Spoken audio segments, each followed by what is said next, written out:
Deep shot. He's got a touchdown. And Mahomes at bay. The Tampa Bay Bucks, Super Bowl 55.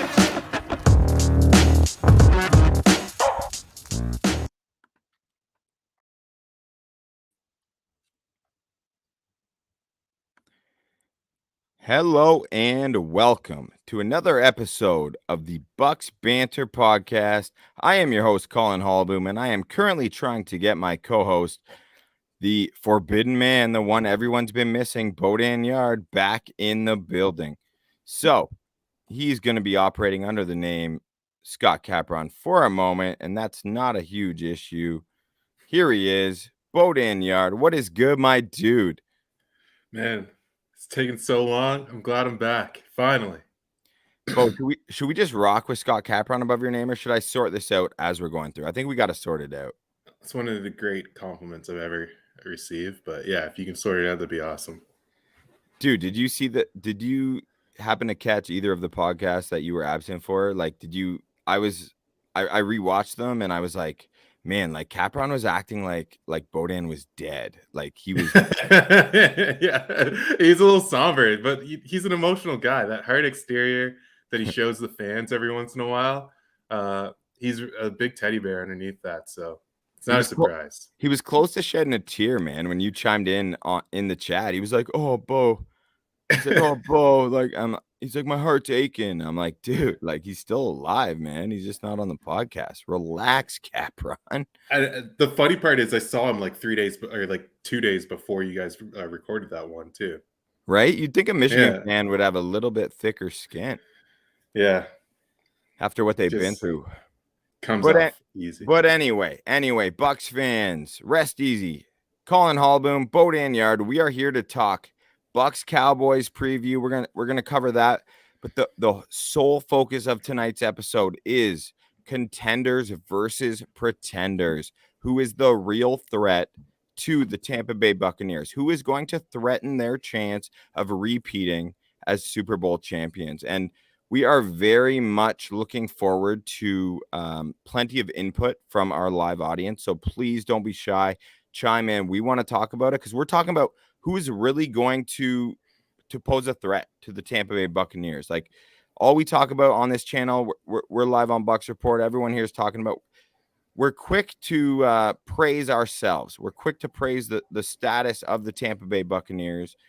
But are we really putting forth the time required to give acknowledgement to the teams that could potentially have built a team capable of knocking us off that pedestal? And I think there's a couple teams we got to be more worried about than we are. What are you thinking, Bo? Yeah, I'm right with you. I think this is a really unique time for literally any sport at any time that we have a team that is the exact same team we saw in the Super Bowl or in the final game last year is coming back, running it back all together, a big cohesive unit. We know their strengths, which is plentiful. It's going to be tough to drill down on what their weaknesses are and what we think the path is to beating a team like this. But yeah, that's why we have the pod. That's why we have this contenders topic tonight. And I just want to figure out who it is. Like who actually has a realistic shot at beating the Tampa Bay Bucks that we saw in February. And like, don't forget, like this is the NFL, man. That's why it's so crazy, right? Like it's one game. So yeah. Tampa could run off 17-0 regular season, get a bye the first week of the playoffs, and then they could face like I don't know, like the Rams on a heater, and who knows, right? That's the thing. It's comparable to like the NCAA tournament in that sense. Like totally. One game loss and you're out. So anyway, yeah. I'm trying to find the proper overlay for my guy Bodan because no offense, Scott Capron, but you don't look like Bodan. You guys look different. You don't think I look like Kyle Shanahan?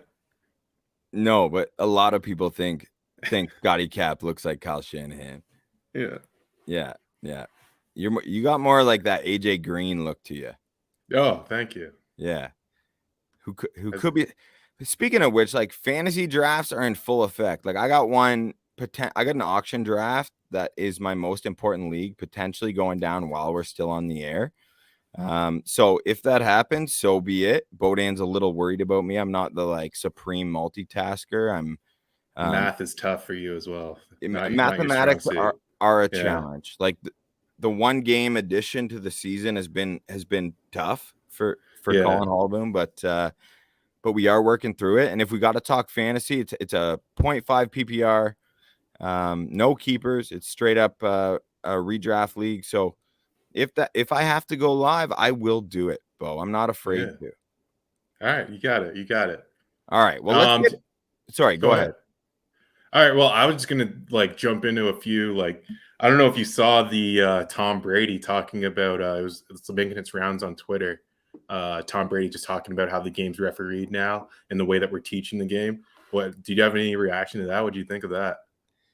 I think it was incredible because so for anyone who missed it, like Tom Brady on an interview, it was through the Bucks. I think it was like Carmen Vitale or someone through the Buccaneers. Yeah, it's on their YouTube. It's a good half hour. It's good. So I only saw the clip, but it's gone borderline viral. Like you said, like so Brady is just ultimately saying he's like defenders.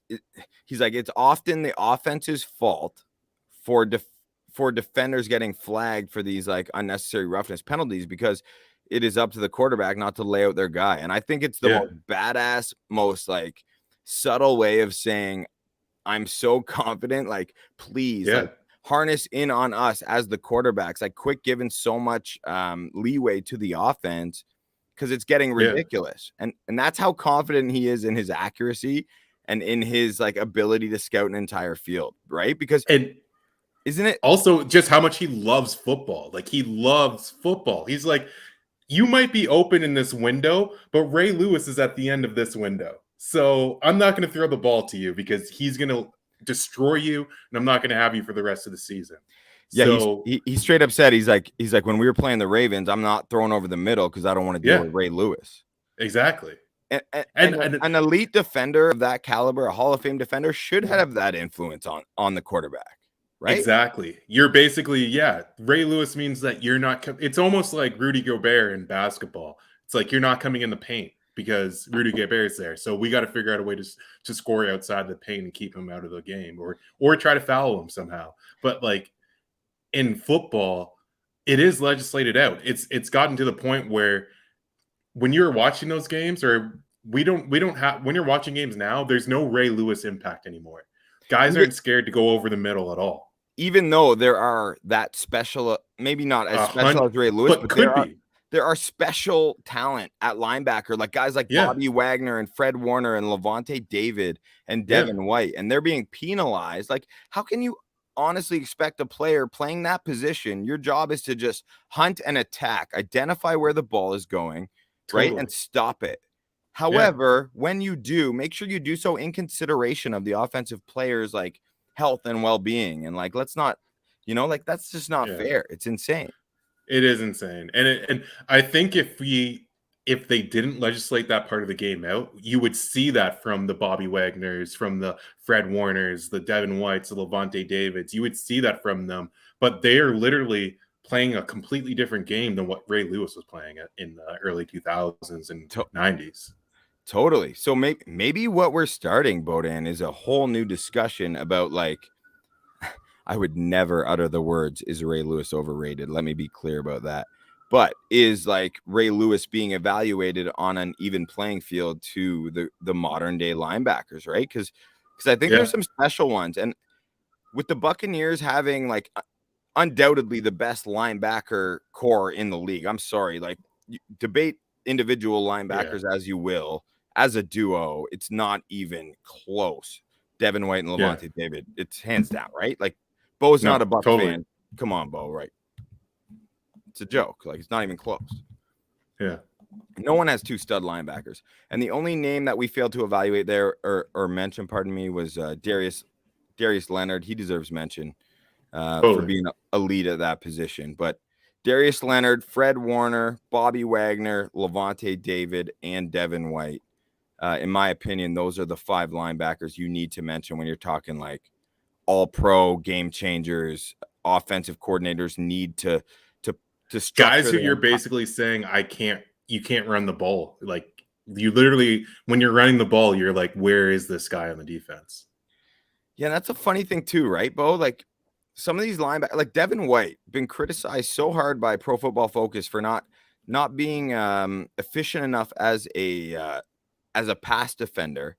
Yet when all the players we just named, like what they're elite at is stopping the run, like that.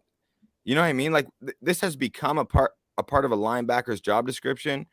However, like why are we criticizing Devin White because he's not good enough in his second season in coverage? I mean, I don't know. It seems a little bit crazy to me. Like, but how good is Bobby Wagner in coverage? And he's viewed as like the GOAT of the linebacker position. Like, Yeah. I don't know. I feel like D White's being held to a bit of an unfair standard. I don't know what our people on Bucks Report think. Like, we would love for you guys to chime in. Couple comments. William Ronald Olkey, winning the division is the most important. That makes New Orleans a threat. You know what? Winning the division is big, but it is certainly not the most important, William. I got to say, like, you know, I mean, I think we all know what the most important thing to do is, and that's to rise to the cream of the crop when the season comes to an end. That being said, though, I do understand that, especially for Bucks fans, and William's coming in on Facebook, by the way, especially for Bucks fans, winning the NFC South even is very important because, believe it or not, during our Super Bowl win last year, the New Orleans Saints were the NFC South champion. So I think there is some pride to be held there. Big rivalry. The amount of discourse that goes on Twitter, Bodan, between Buccaneers fans and Saints fans is actually getting to a point where I'm just like, guys, like just this is the Saints trying to cling to what they should have had over the past 10 years. Like, it's crazy they only have one Super Bowl. Like, that team was so good, so well coached. And they somehow transitioned from like two different eras without skipping a beat. So, I mean, the Saints failed. You could argue overachieving. We don't need to worry about the Saints at this point. We need to worry about the Kansas City Chiefs. I'm not going to spoil anything, but we need to worry about some other teams because that's the whole point of this episode. Yeah. Contenders. Yeah, I would say, bro. Yeah, the New Orleans Saints didn't even make it on my honorable mention list. So it is. I just feel they have the chance. They can beat the Bucks, but when it counts, just like last year, I think they come up a little bit short.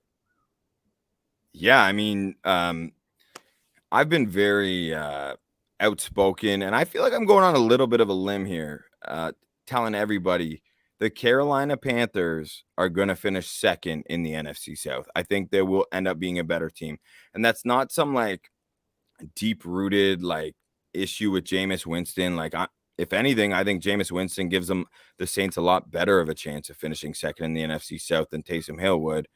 I just think people are sleeping on the Carolina Panthers way too hard. Cap agreed with me, Bo. I don't know if you happen to catch those episodes. I'm really curious of your thoughts. Yeah. I know you like some of their players, but I'm curious what you think, how they stack up in the NFC South. I think they could be really good. I think obviously they got one of my favorite corner in the draft, JC Horn. And I just love like CMC coming back off of injury. It doesn't look like he's skipped a beat. If you look at his Instagram, he's looking insane.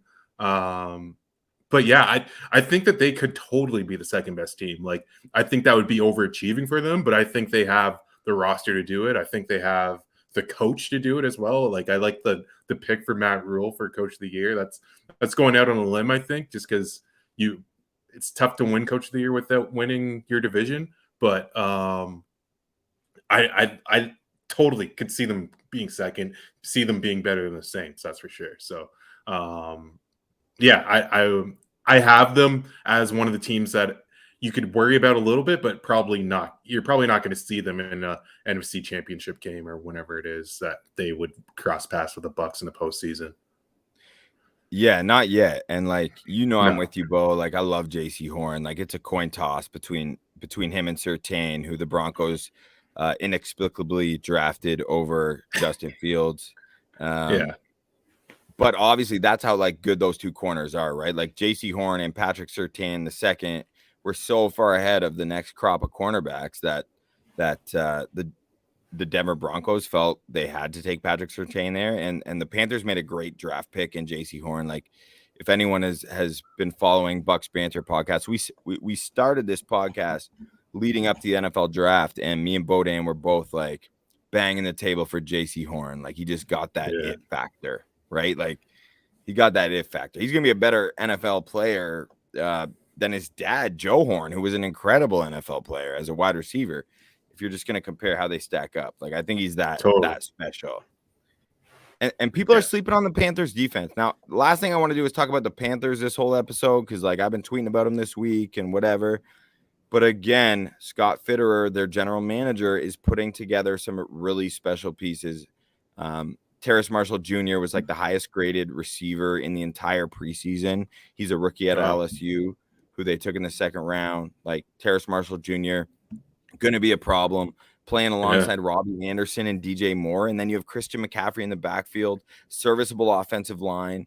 Like, if Darnold is decent, man, like they're a problem. They're a problem. Yeah, they could be really explosive. Terrence Marshall Jr. Like, let's keep that one highlighted. That's one of the ones where we're going to be looking at these player props pretty soon here. And yeah, having that in the back of your mind that this Terrence Marshall Jr. guy is going to be going off for the Panthers, something you want to keep track of and could make you a little bit of money at the end of the season too. No doubt. And we're not here. We're not here. Our focus isn't betting. However, we watch enough football. Like, we would be kind of, I don't know, potentially doing a disservice if we didn't share some of our personal betting preferences, because Bodan and I, the name says Scott Capron, and that's simply because I am somewhat incompetent, running in last second, trying to set this up, and I got no. Bodan is a prime co-host, as many of these fans know, but the fact is, Bodan and I, some people call him Proposition Bo, Prop Bo, because me and Bodan, like, I don't know about you, Bo, but like last year was by far my most profitable season as a sports gambler. And it was when you and I, Bodan and I, came to this like realization. We're like, dude, why don't we stop betting spreads pregame for one? Shout out Scott Capron, because he made us realize the beauty of in-game betting, where you're going to get, you pick a team you think is going to win. More value. More value. Yeah, wait for the underdog to score a touchdown, and then you could bet the money line instead of -6.5, for example. But Bodan and I, and yes, Scotty Capron, I hope you're listening, we discovered our own little niche. And our own little niche is player props. And when you play a lot of fantasy, when you follow every single game and all the statistics, we had a good year. We had a good year, Bo. And not to say there's any guarantees going on, but when Bo and I are talking props, that's what I feel most confident in recommending. So I don't know how we're going to frame it, Bo. We haven't even decided, but we will have a segment every week during the NFL season where we will share our player props. Okay. So what we're looking at. Yeah. Yeah. So like last year, it's like me and Bo were riding Travis Kelce over receptions, over receiving yards. We were riding Kyler Murray over rushing yards. Okay. There were games when it was under 40 yards. We're riding drop 90 easy. Yeah, we're riding Justin Jefferson over receiving yards. Okay, these are some of the guys we were on last year. So it's easy to brag when things are going good. Okay, and that's what I'm doing. But I'm just saying, like, might be worth tailing along a little bit. We'll see how it goes. We'll keep our record. We'll be sure to publish our receipts on Twitter. So if we start flopping, like, it'll, what I mean, we're not here to deceive anyone. We're just here to share the wealth. You'll know when we go cold. Yeah, you'll know when we go cold. Exactly. Ben Parrish on Facebook. I'm a Bucks diehard, hate giving other teams props, but I feel the Lambs will give us a good game, but I feel we will pull it out. The Lambs, that's difficult to decipher, Ben. My only assumption it's got to be the Rams. It's got to be talking the Rams. I was thinking, like, is he talking CeeDee Lamb? Like, is CeeDee Lamb viewed as like Calvin Johnson, like, on a good team? But you're right. He's probably talking the Rams. Yeah, he's probably talking the Rams. But that's a good segue, because we should talk about this preview for the This Thursday, we have a Bucks game, which is like we've been dying to say that, right? What's going on? First NFL game of the season, Thursday night, is the Tampa Bay Buccaneers at home at Raymond James Stadium, hosting the Dallas Cowboys.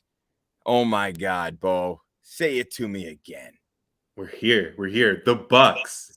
The Man. first game, the Super Bowl winners kicking off the season. What we've got them favored by 8 points, I think, 8.5 maybe. I thought it was 8 points still. 7.5 last I looked, but I haven't checked within the last like. Yeah, 40 I think I hours. was getting that mixed up. Yeah, it's up to 8 now. So yeah, the Bucks favored to win, favored to rout America's team on their home field. And that's totally how I see it. I think we had JCA on during the preseason as well. Shout out to him. But he was basically saying he was worried for the Cowboys. And the more you look at this game, the more you're just like, how do the Cowboys win this? Because the Bucks, they're just ready. It seems like everything that's coming out of that camp. I don't know. I've seen a lot of championship teams before, and it just seems like they're saying all the right things, they're doing all the right things.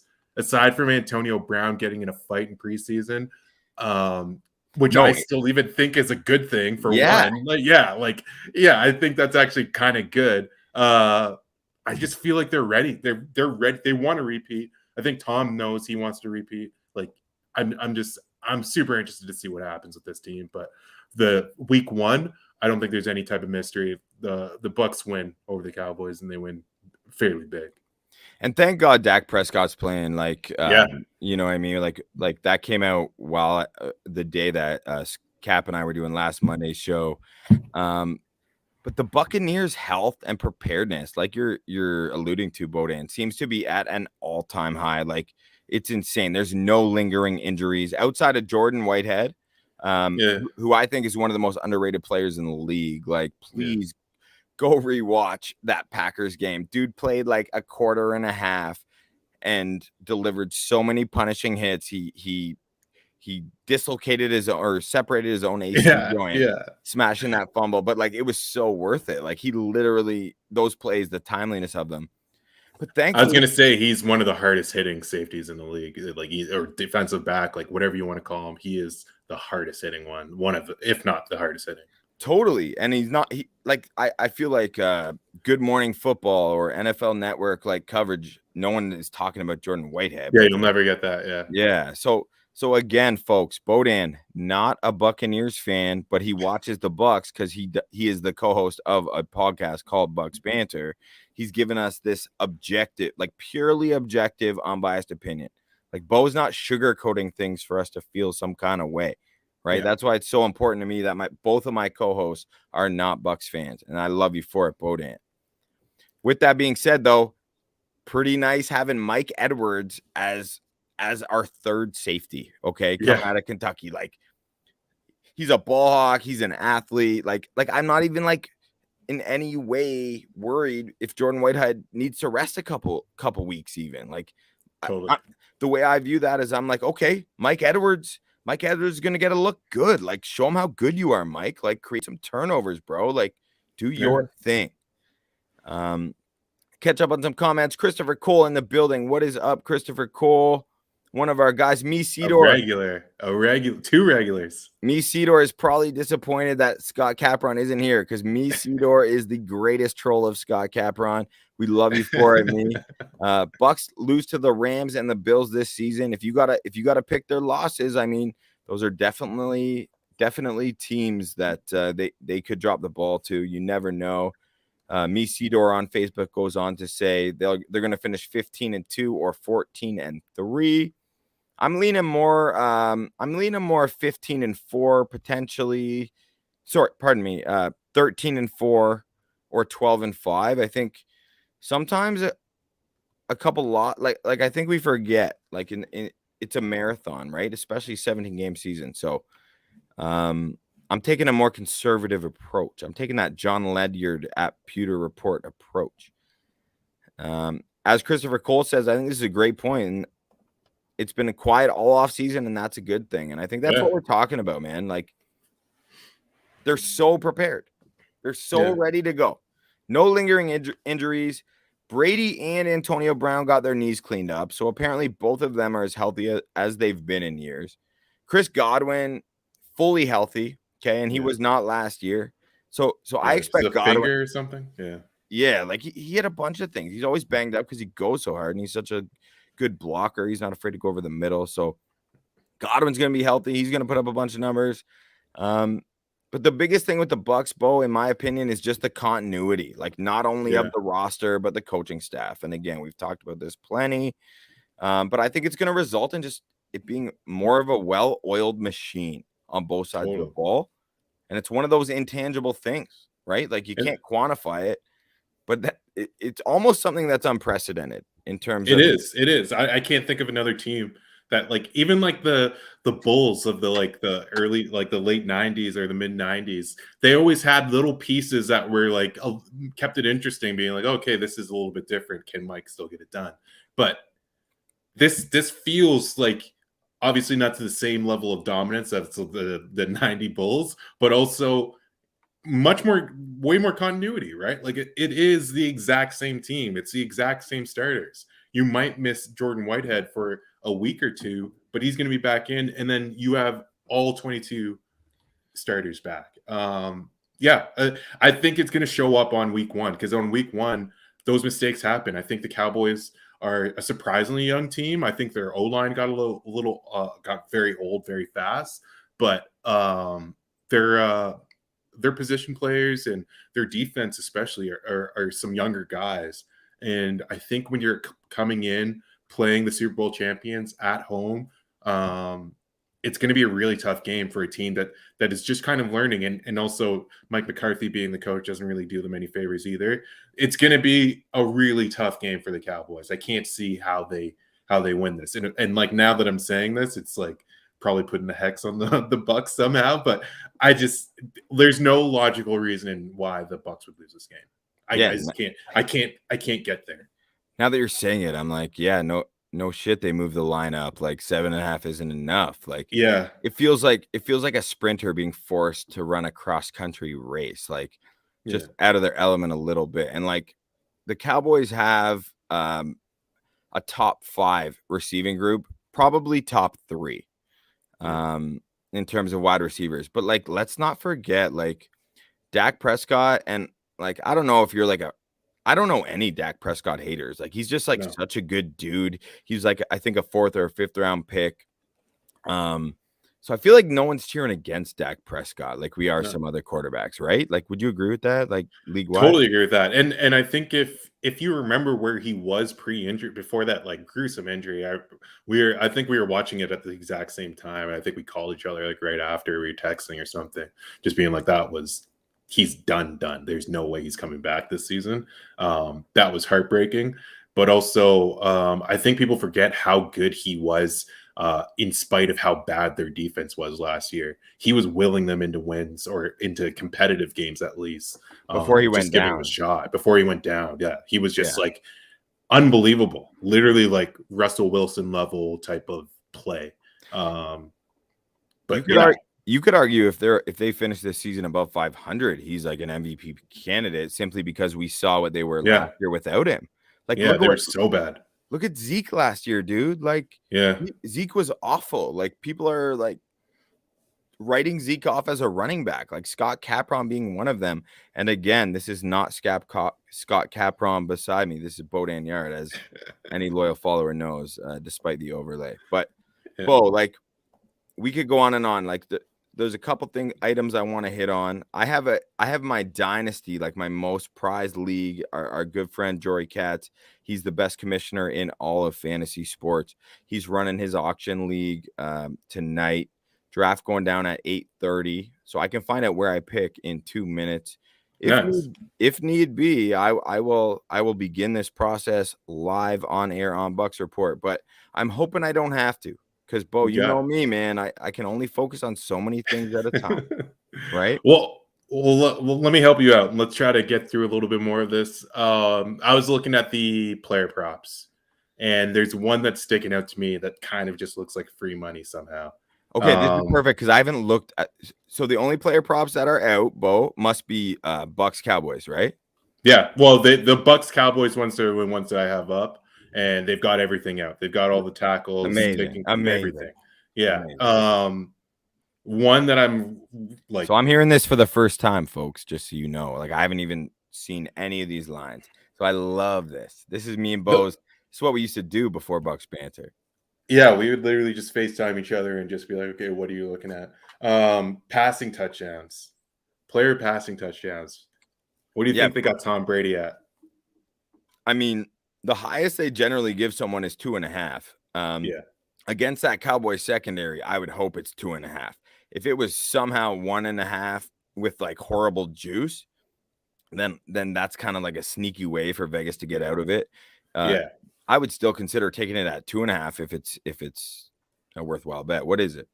It is 2.5, and it is a worthwhile bet. It's plus 160. Yeah, I mean, it seems like a little bit of like that. It's a 310. good taste. Yeah, especially against that secondary, right? But here's the thing, like maybe like I expect Godwin and Antonio Brown and Mike Evans to absolutely annihilate the Cowboys secondary. Like they're just going to expose that is that team's insecurity, and it just so happens to be the Buccaneers' greatest strength.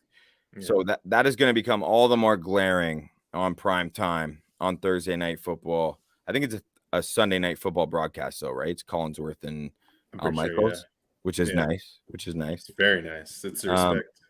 I mean, if you got, I think it's worth a little shot though for that over, like 2.5 plus 160. Like I could easily see Brady having 4 or 5 touchdowns. Like it's not out of the ordinary. I wish I could bet that he would have 2 touchdown passes in the first half.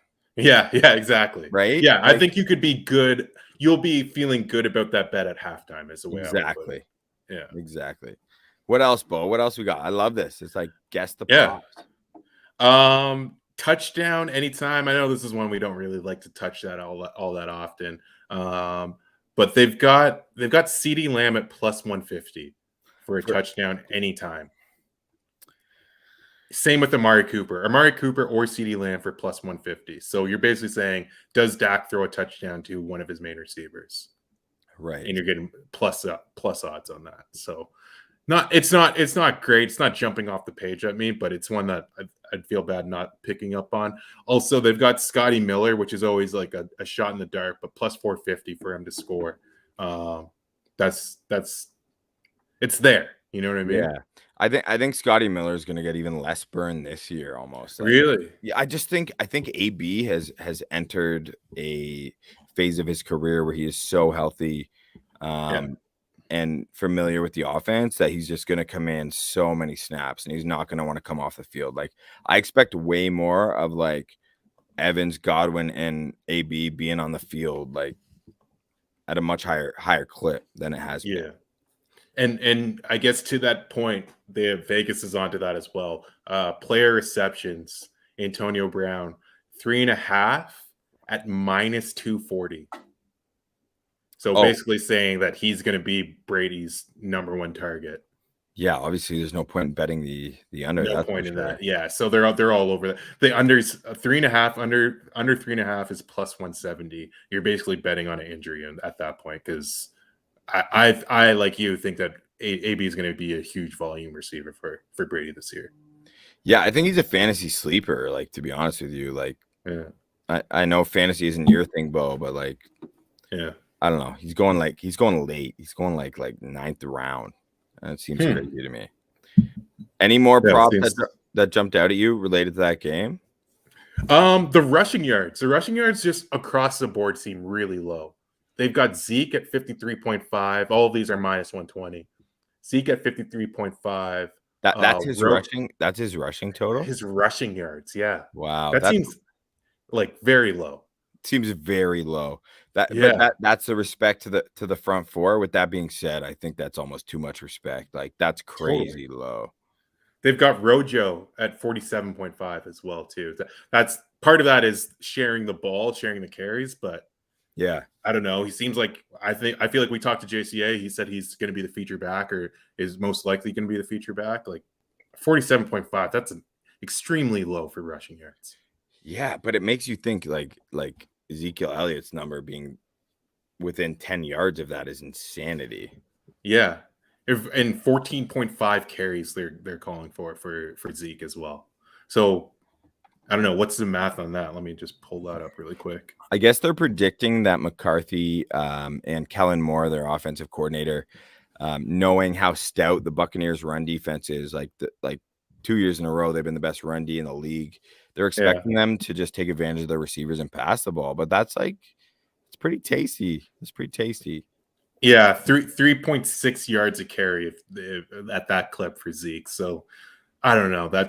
It seems low if he only gets 14 and a half carries. I don't know. I could see him getting way more than that.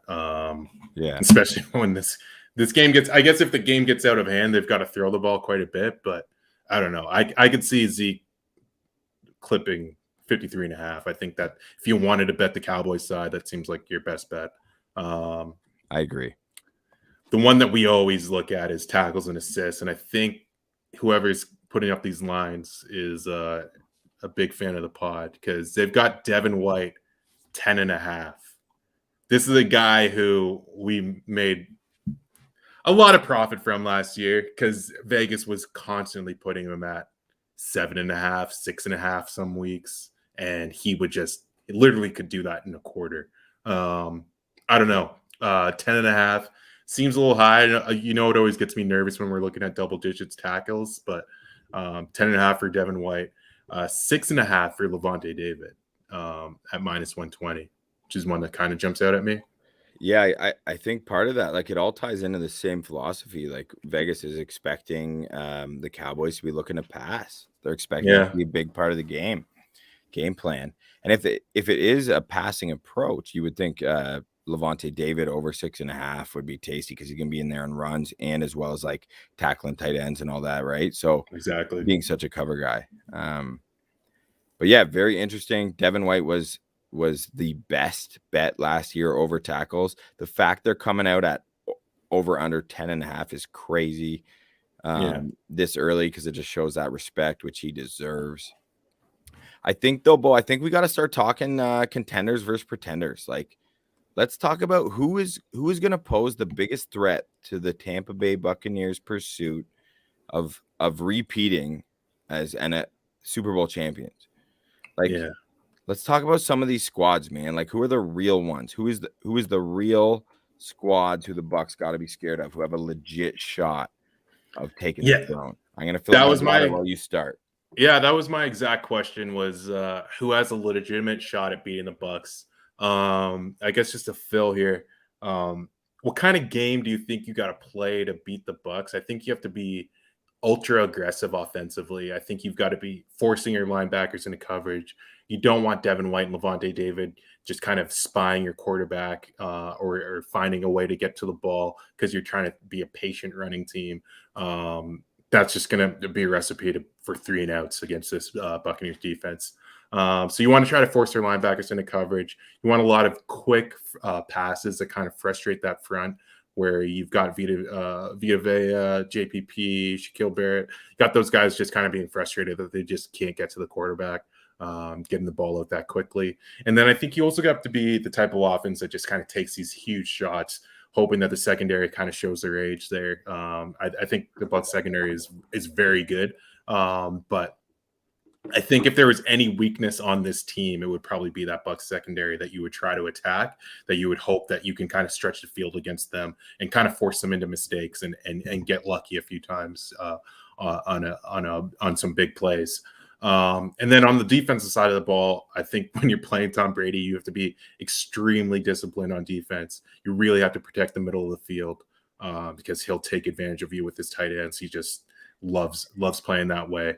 He just said, man, the rules of the game. He's like, okay, you're gonna get in the middle of the field, exactly. We talked about off the top, right? Exactly. So yeah, that's what I was thinking about that when I was writing this down too. I think you want to try to force Tom to play horizontally because Tom still has one of the best deep balls in the NFL. And I don't know if you can get him to play horizontally, play to the sidelines as much as possible, you can kind of frustrate him that way. And those are the recipe to doing that. So when I was looking at it, I got 9 teams that I thought that maybe have a path on their very best game that they could get there. I also had 4 honorable mentions. One honorable mention I moved in today, just because we've got another injury out there for the Baltimore Ravens. So I'm almost ready to give up on my dream of Lamar taking it to the Super Bowl this year. Just seems like their running game, which is the strength of their team, has just been absolutely decimated to the point that they're bringing in Le'Veon Bell, to take a tryout out. Who went? Is there another injury for the Ravens, Bo? Or Yeah, Justice Hill went down. So you already have J.K. Dobbins down. And then Justice Hill just went down as well too. Their 2019 pick. So yeah, that's a rough one. They've got Gus Edwards, and he was okay in splashes, but yeah, not that complete 3-down back that you would hope to have if you're the Baltimore Ravens. So they're looking for any type of answers that they can find. So I've got the Baltimore Ravens as an honorable mention. I would be shocked if they did it. But they like, you have Lamar Jackson. He's unbelievable. And if he's able to, the receivers are everything that they've cracked up to be, trying to revamp that receiving room. And if Rashad Bateman does come back, another injured guy who's going to miss some time at the front end of the season, if they get everything to click at the end of the season, maybe they could make a little bit of a run and challenge the Bucs in the Super Bowl. But still, just honorable mention for me right now. Then the 3 other teams I have in honorable mentions are the Washington football team, Tennessee Titans, and the San Francisco 49ers. So you're focusing on the NFC. So that makes perfect sense. Like, you're like, if someone's going to knock them out, it's going to be before the Super Bowl. So like, it'd be really tough to beat like the best game of the Tampa Bay Bucks. They're literally the game that they've been preparing for since February, since they had their parade, basically. It's going to be tough for an AFC team to shut them down. I don't disagree that like each of those teams could have what it takes in a one game situation to knock the Tampa Bay Buccaneers out. I'm more focused. Like, I guess I was thinking more like so outside of the Rams, but mainly the Packers in the NFC. Those are the teams that concern me the most. But I think like in the AFC, like the Chiefs, obviously, like we almost don't even talk about the Chiefs. Like, if I can just cut you off, like I have my full 9 teams here. So so the Chiefs are at the top of the list. I've got the Green Bay Packers at number 2, Buffalo Bills at number 3, Los Angeles Rams at number 4, the Cleveland Browns at 5, the Pittsburgh Steelers I actually have at 6. Whoa. Yeah, so we'll get back to that. 7 Seattle Seahawks, 8 Miami Dolphins, and then 9 Denver Broncos. Wow. Denver Broncos, basically. So yeah, we can start at 9. Broncos, the path to win there is you have maybe, if not the best defense in the league. I just love everything that they can get to the quarterback. They can cover. I love Justin Simmons. Like they've got a really, really, really good defense. Obviously, offensively, you're putting a lot of eggs in the Teddy Bridgewater 2 gloves, but I don't know. I think they've got the position players on offense, other than quarterback. It's just a matter of, can you get Teddy Bridgewater to game manage a Super Bowl to a win? It's going to be really tough, but their absolute best game, I think they could beat the Bucs if they get to the Super Bowl and they are playing their best. They're healthy. Everything has to break right for them. But as the 9th best team, the 9th contender in this series, I think that's where I've got them right now. I don't know. What do you think? Yeah, I love the Broncos this year. I think of them as like Panthers in the AFC, but like way further ahead than where the Panthers are. Yeah. I think if you look at a roster on both sides of the ball and how it's constructed, I do believe, as you just alluded to, that the Denver Broncos are very well constructed aside from the quarterback position, which is kind of hilarious. Like, they're so stacked on defense, like kind of like the Browns. Like, they just got guys everywhere. Mm-hmm. I can't imagine. Like Cap and I talked about it a lot last week. Like if they had taken Justin Fields, then all of a sudden we're really concerned about the Broncos being a legit problem. Totally. But running out Teddy Bridgewater, like, sure, yeah, he's a game manager. He is what he is. But you're right, man. Like they have every other position group on that team. Like it's hard to find holes in that Yeah. team. You know what I mean? Yeah. So They could be extremely good. Yeah. especially on the defensive side of the ball, and Yeah. then offensively, they got guys, man, like Noah Fant, young and up and coming, Jerry Jeudy, Yeah. Cortland Sutton coming off an injury, Javonte Williams, one of the best running backs in the draft, like likely going to overpass Melvin Ingram. So the O-line, we'll see what happens there, but overall, the Broncos have a ton of talent all over the field. Yeah, I like them. I think their best game is really, really good. And even just if you look at the comments here, number 8 team, a team that you'll play week 5, October 10th at home, the Miami Dolphins. I really think that their best game, obviously you're hoping from a big upgrade from Tua this year, but the best game from the Dolphins, that is a scrappy team that could totally that could win a big game against the Buccaneers.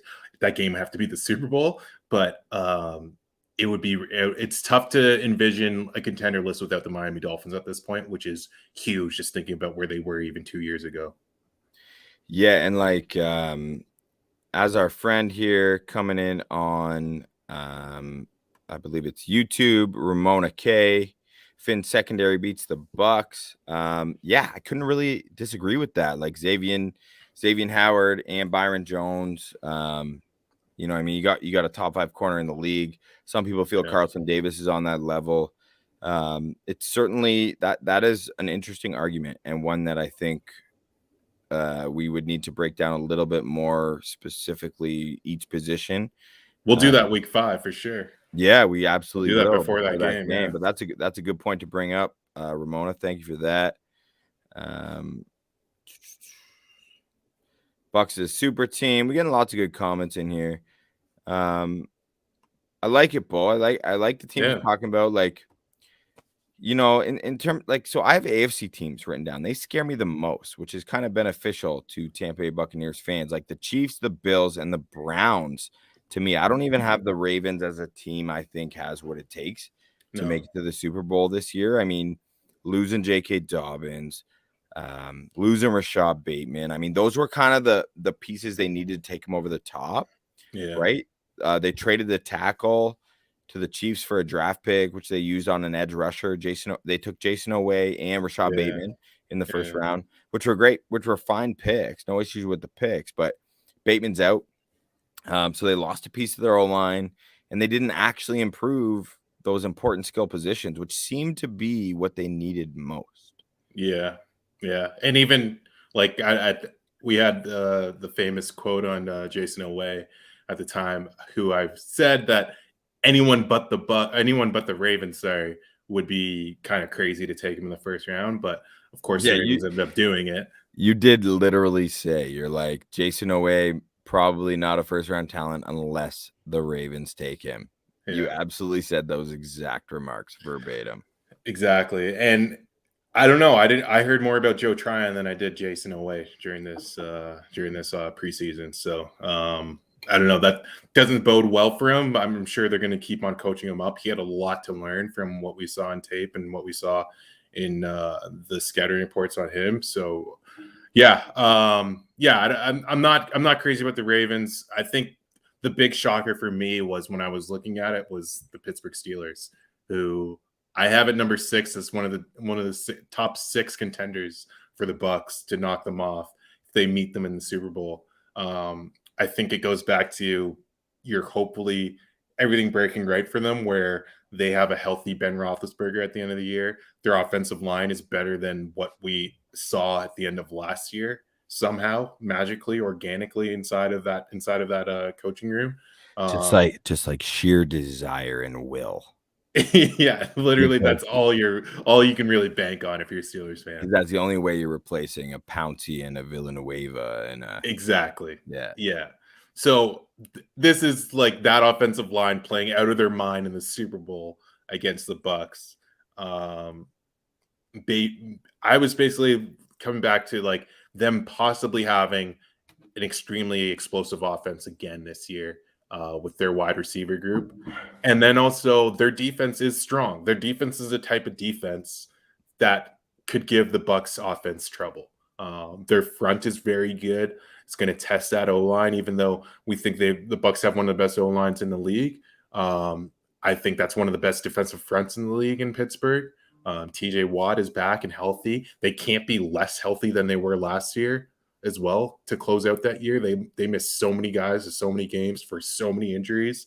I think the thing is just getting to that game and having your offensive line playing the way that's supposed to, and also getting wide receivers that can at least give the secondary a little bit of fits and try to show their age that way.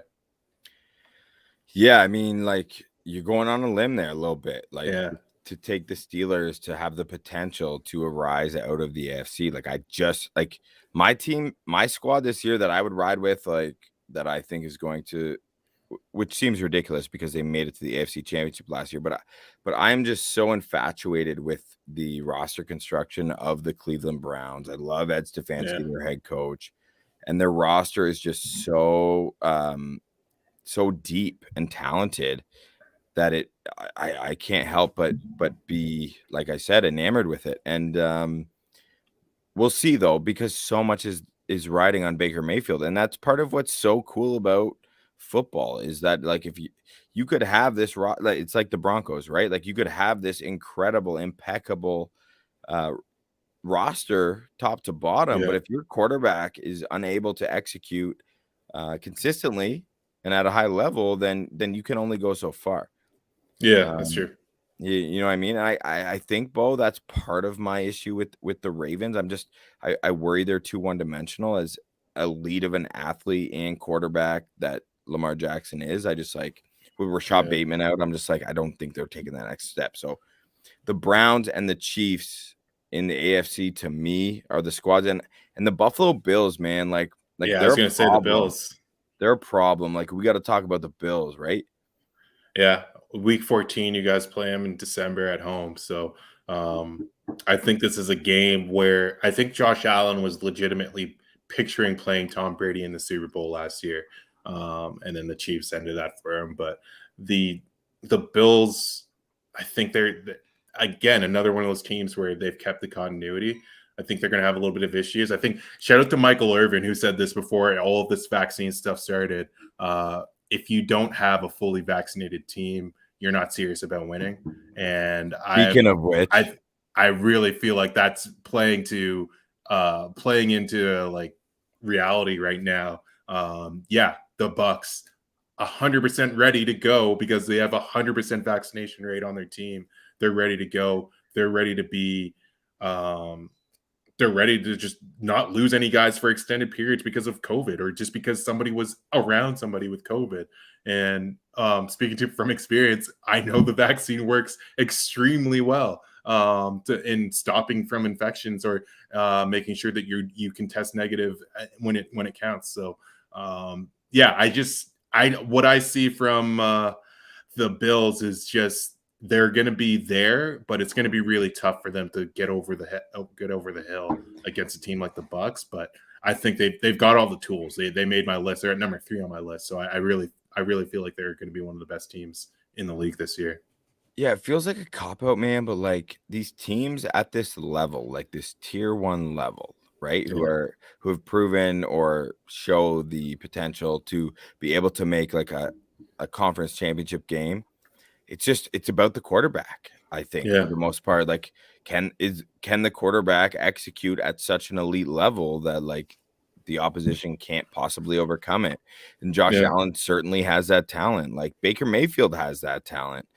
Yeah. Obviously, Patrick Mahomes has to have a bad game for that to not happen. But like, it all comes back to the quarterback position when you're discussing teams at this elite of a level, in my opinion. Like, is that not true? And it's 100% true. And I think that you see that in the top 4 that I have on my list is the Chiefs, the Packers, the Bills, the Rams. And I think people are going to be pleasantly surprised in what Matthew Stafford has to offer as one of the elite quarterbacks in this league on a team that actually matters. I can't wait to see what happens with the Rams. I talked about it when we did our NFC West stuff. They are the most all-in team that I've seen in a very long time. They don't have any picks. They haven't had any picks in a really long time, and they're just really just focused on free agents and just veterans getting them across the line here. So I think the Rams are one of the biggest threats to the Bucs this year because they're talk about will and desire. That team, it's now or never. It is legitimately now or never for that team. Certainly, out of the NFC, they're an issue to deal with. Yeah. I do worry though, as I because we've talked a lot about how much like you, Scott, and I are all so in favor of replacing Matt Stafford, yeah, Jared Goff with Matt Stafford, but yeah, that team, if they're fully healthy, has these like transcendent players at key positions on defense, which is so significant. But it's also so easy to see those names on paper and then just assume whatever. But like I feel like we're kind of not properly like acknowledging injuries and depth, and I feel like that team lacks serious depth. Yeah, they don't have the depth. Yeah. So if you had asked me this like start of the offseason, I would have had the Los Angeles Rams like right there on my list as like NFC contender. Like I'm scared shitless of the Rams. But like Cam Akers has gone down since then, and I'm like, man, if you have an injury to one of Jalen Ramsey, Aaron Donald, or Matt Stafford, your season is 100% over. Yeah, donezo. Yeah, donezo. Yeah.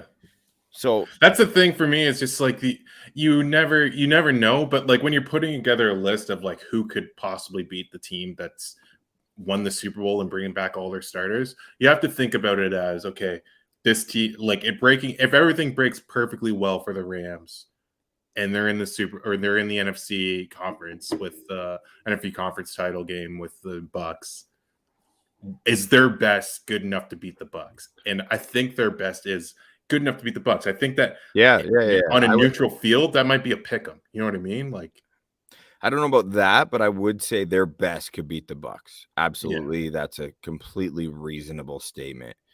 So we've talked about the Chiefs.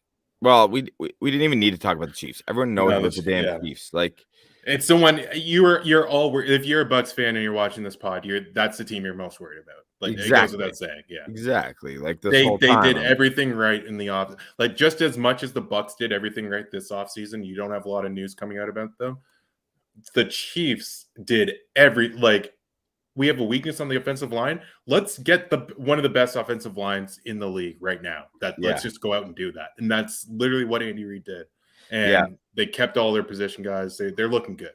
Well said, Bo. Well said. Yeah. I actually feel like their draft is being severely underrated. Yeah. Their offseason is being severely underrated. Like they literally just totally reinforce the offensive line, which for everyone watching this episode or listening to the podcast is well aware.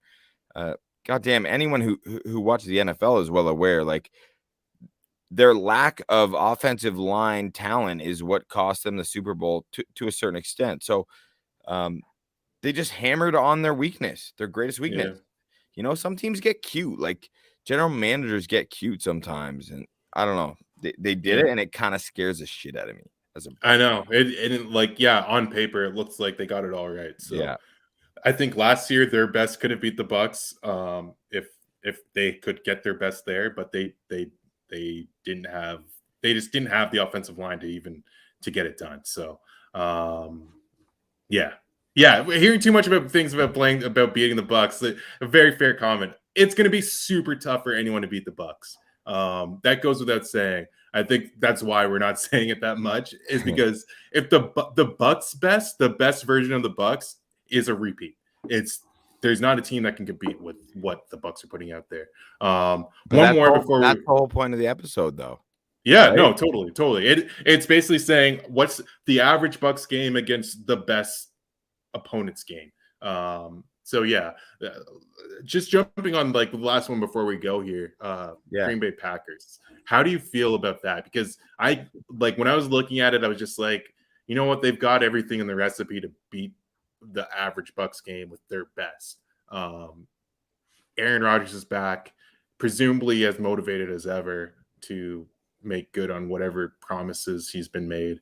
But yeah, I don't know. What do you think? Do you think the Packers have what it takes, or do you feel comfortable with that matchup? I think Aaron Rodgers at his best should be scary to any team in the NFL. I think you have to consider them a Super Bowl contender. I think Aaron Rodgers, talent-wise, outside of Patrick Mahomes, he's before Patrick Mahomes, Aaron Rodgers is the most physically gifted, talented quarterback I have ever watched play the sport of football. In terms of the combination of arm talent, mental capacity, ability to read a defense, having enough legs to buy yourself time, scramble around, but still looking to throw. So Aaron Rodgers is so special. It gets poor guy having to. Sorry about that noise, folks. I'm just doing a draft currently, but I think you have to always be aware of the Packers. That being said, okay, there's two factors to this. The Buccaneers handled them based off of like no off season and just like a totally like scrambly postseason. The Bucks handled them just kind of going balls to the wall, no risk it, no biscuit. Like it was kind of like screw it, let's go. Scotty Miller over Kevin King. Let's send the little white boy on a fly to end the half. Like and lap like everything went half, right. But that being said, like that a whole year under the Bucks belt, like I'm just like, man, like top to bottom, especially on the defensive side, I feel like the Bucks are pretty superior to the Packers. I don't know. What do you think? That's what I was going to get back to. Was like the thing that breaks it apart for me is that I just don't think they have the defense to.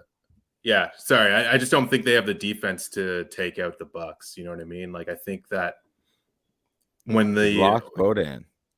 Oh, really? Am I muted? We've lost Bodan's noise. I can someone comment whether they can hear me and Bodan, because I'm not hearing Bo, and it's unfortunate. Look how high quality his camera is. Really? Oh, it says that my mic's working. Not hearing Bo. Facts and Sense says false. He doesn't love the game. I assume you were talking about Aaron Rodgers. Facts and Sense. That is certainly debatable, but his talent is not debatable. A-Rod. So on Twitter, Facts and Sense goes on to say A-Rod. I assume that's the comparison you're making between Aaron Rodgers and Alex Rodriguez. Very interesting comparison to make. That being said, like Aaron Rodgers as a quarterback led his team to a Super Bowl championship already and has unfortunately not received the benefit of the doubt from his front office. I don't consider them the same, like natural talent wise. I do. I think that's a fair take. But in baseball, it's kind of hard to compare.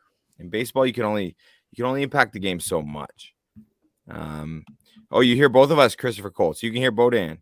Maybe this is my issue. Okay, Bo, what's up? Yeah. Man? Oh, there you are. Yeah, I got you. Right. I got you. Right, yeah. Well, yeah, I was gonna say the Packers defense is the thing that breaks it apart. I think they've got enough. They could put enough points on the board. I just don't think they can keep enough off. So, yeah, that's kind of where it fell apart for me. And I have them as our number 2 team. So, yeah.